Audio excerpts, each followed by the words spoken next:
What's up, world? 2 years and counting. Stay tuned. We'll be right back.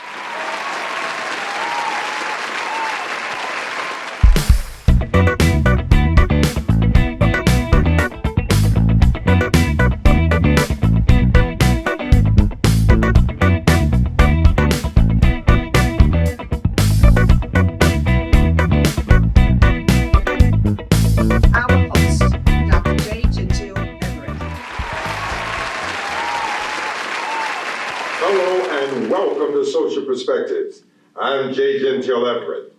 This month we celebrate our second year presenting issues and ideas for our society and community to explore and in some cases eviscerate.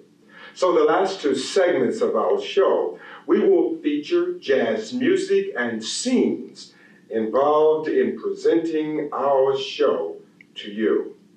But first, we will share insights on building relationships and leading productive lives as we sojourn. Now we should take into account God did not make us to be all things to all people, nor did he create us to be the ultimate panacea to those that we love. This takes us to a place of exploration for our family, friends, and the like, as we appropriate the agape love of God as deeply as is humanly possible. This I say because many times those we really love will use the insatiable need we have developed within to keep them in our lives. This idea becomes manipulative strategies from our loved ones to get us to do what they want from us. Please, everyone, be advised. No one should ever permit themselves to be the object of a manipulative love. This is a love that our children or our mates sometimes will use to get us to bow to their selfish wills. For an example, I've heard many children responding to their parents, particularly after they are reaching adulthood, in their anger or frustration that they are going to leave and never come back to this house, or never come back, period. Many times, this is a method of manipulation employed to inflict a pain in the parent that they believe their parents will feel great pain from their absence. Somewhere along the way, they gather data in their mental cavities that my parents love me too much for me to not be in their lives. So maybe if they think I am going to leave them forever, they will bend to my desires above all else. Further, think about those in your space. They too will use the threat of permanent absence from your life in hopes that it too will in some way cause you to capitulate and cave in to their whims. Do not be bamboozled. Love is not the engagement of schemes, nor platitudes from one party to get what they want. Love is an action indeed, but it is more a respectful action. It is an action of expressing a transcendent love, and not just a lustful love created by people who seem bent on doing whatever is necessary to keep someone in their lives. Next, we must also take a moment and measure our actions against the expectations others have about us. Somewhere along the shore of life, there are many who have crafted in their minds the notion that love must be expressed in tangible ways only, often through expensive gifts for this love to be legitimate. This has nothing to do with one's economic ability to buy expensive gifts, nor does it mean that one should not give gifts to others, particularly those they love. But when spending money, time after time, to the delight of your lover, without being cognizant of stewardship, we might need to reconsider the long-lasting effects this could have on our relationships.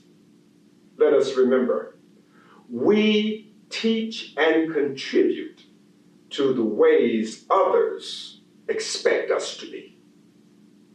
If we are a very giving person without the expectations of receiving, this will ultimately become the model of our relationship with that significant person. And if there is ever a change in the methodology of expressing love, questions about our actual love for them will undoubtedly be raised.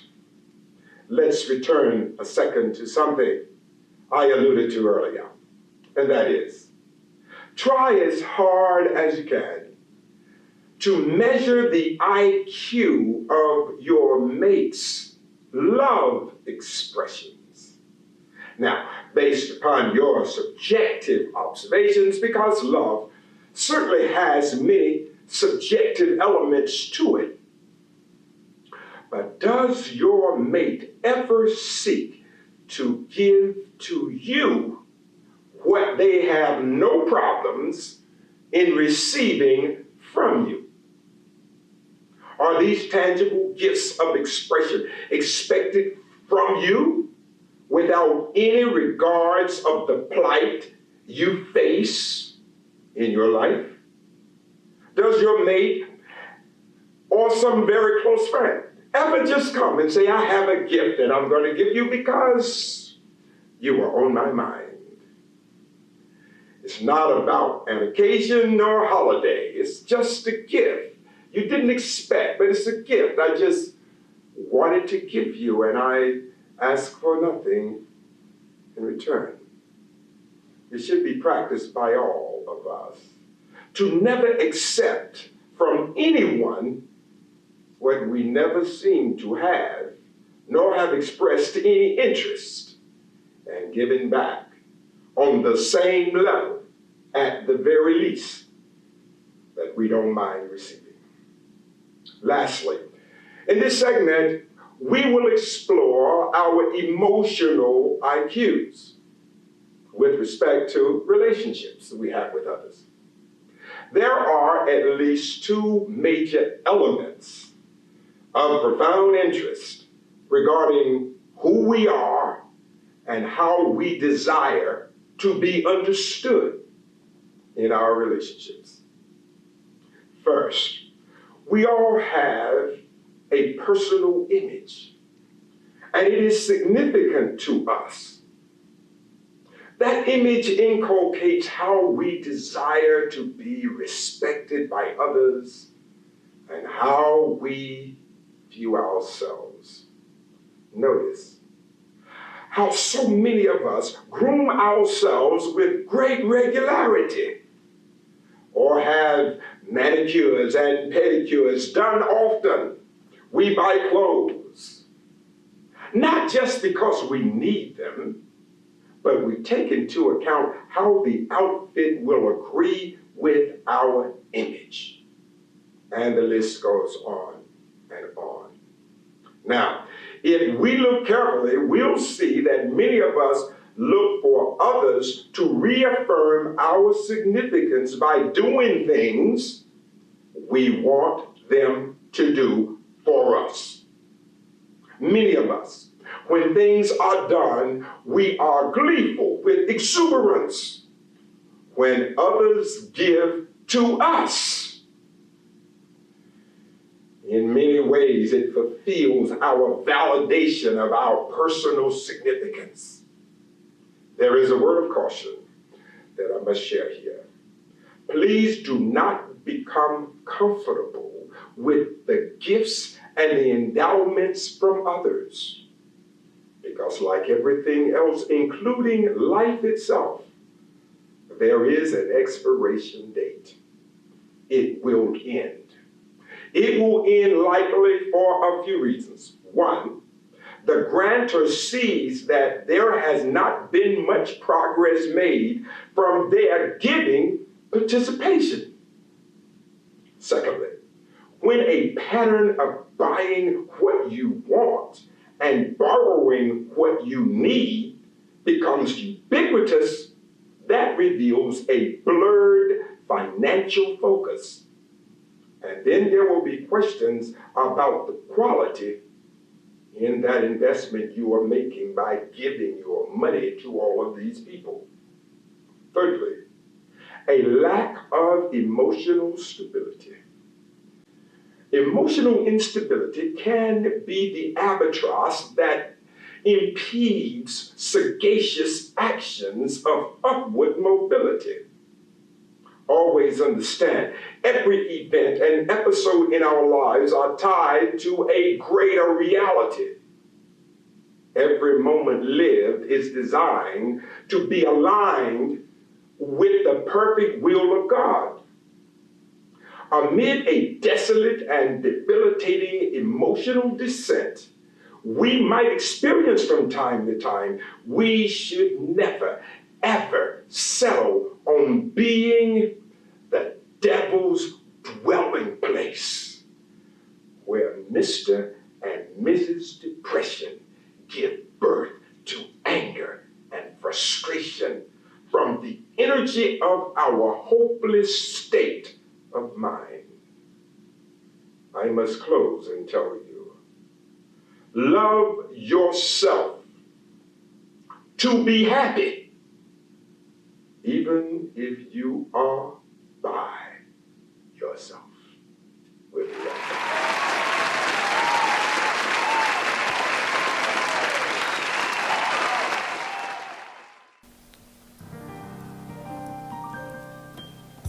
Dominic Washington immerses herself into her mother Louise's world of domestic work with the retired colonel's family.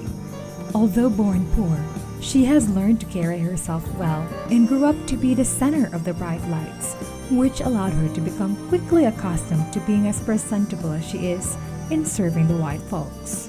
She looks up to her mother utterly, given her cleverness, wit, beauty, and talent in singing for the ministry.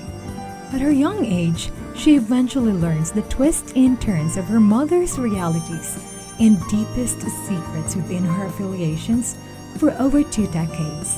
The ironies between what they utter and what they do depict through their actions and decisions.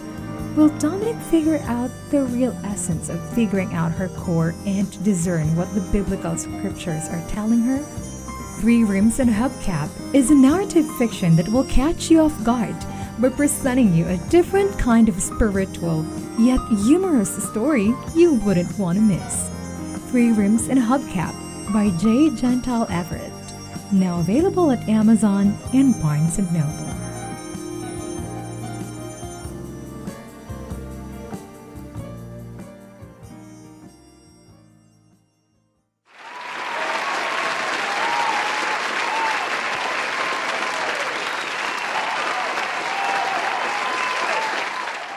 Welcome back. Our second anniversary with Social Perspectives has been exciting. Therefore, at this time, I would like to thank Mrs. Susie McDevitt, one of our wonderful neighbors in Myrtle Beach, South Carolina, for her generosity and kindness. Thank you. Miss Susie, you are so special. I'm going to step out of the way for remarks from members of our staff, so I will be back in a little while.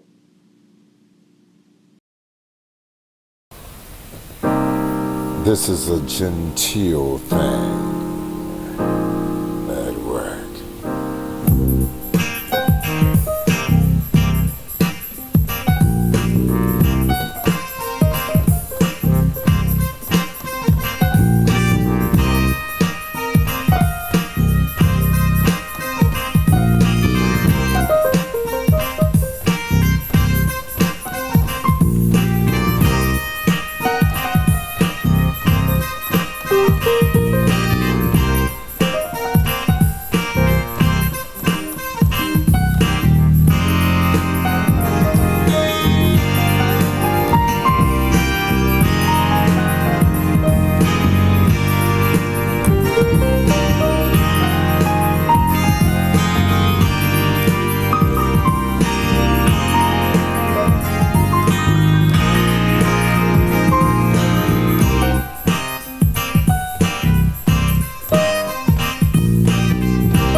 The occupation of destiny transcends any space the human imagination, no matter how fertile, can conceptualize.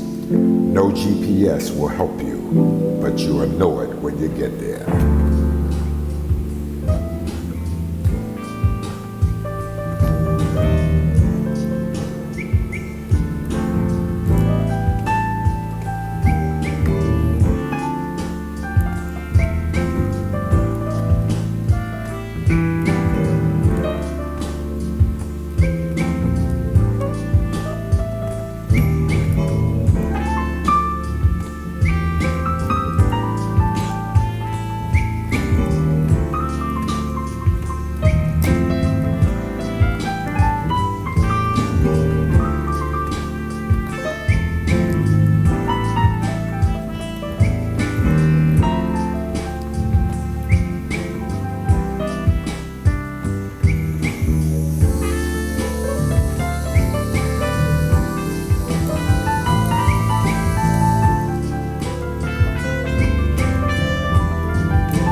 Sometimes people wonder why these two are together.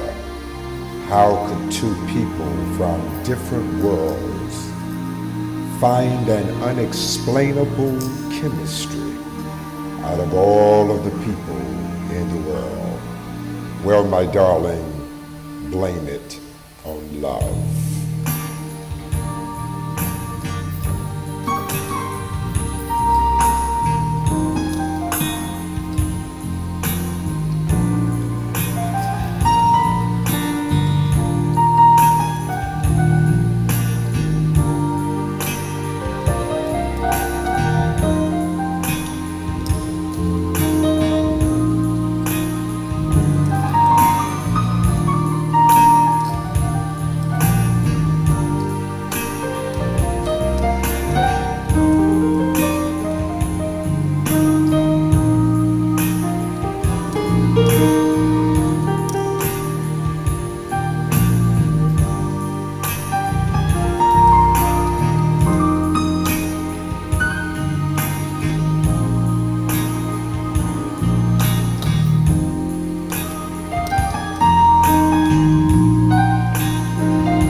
When your ministry is ready to expand and grow, and you are in need of financing, before you go anywhere, give Everett and Kennings a call. With minimal information, Everett and Kennings can have you financed in 1 to 2 days. The interest rates are at an all-time low, and no credit checks are necessary. No personal guarantees. This company is owned by ministers who understand vision, and they have loan programs for any situation. Construction or renovation, they have the funds to do your deal. You can call them at 877-320-0115, 24 hours a day, and they have staff to direct you. Everett and Kennings, your one stop for all your ministry financial needs. Their motto is, pastors bring the message, we'll bring the money for ministry.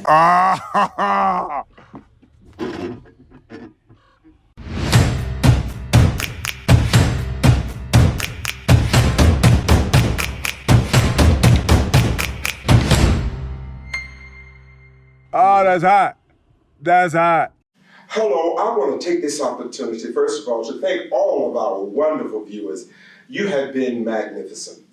I'm asking you now to go to jge.com and you can be directed to how to give to our ministry. You can simply go to jge.com, click on donate, fill in your information, and click twice, and it will go to our cause. We are asking each of you to send us $20, just $20. This would help us tell our story around the world and to bring unity to all of God's people. We have a bold agenda, but we can do it because nothing is impossible with God. Remember, jge.com. Click on donate, fill out the information, click on donate twice, and it will be sent to our causes. Thank you so much for what we know you are going to do. God bless.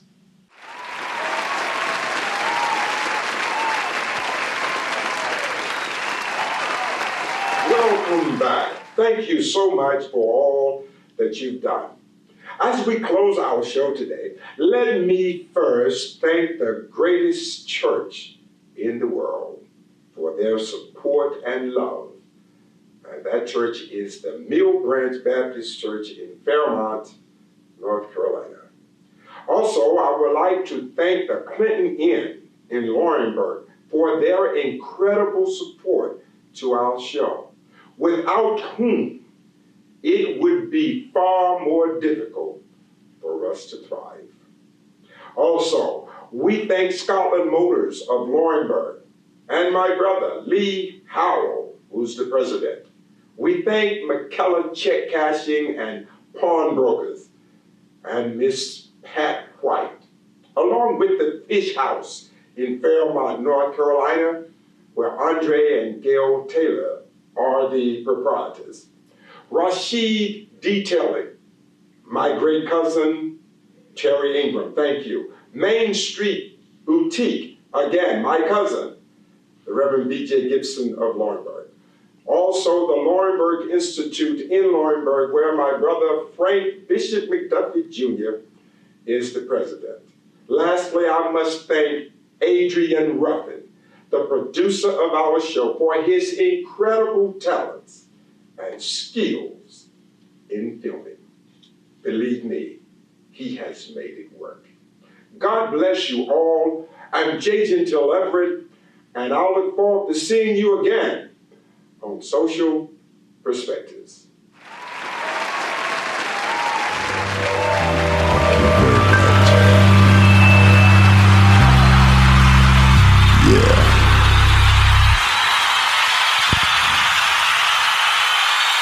Give me a little bit more on this mic, brother. Let's do this.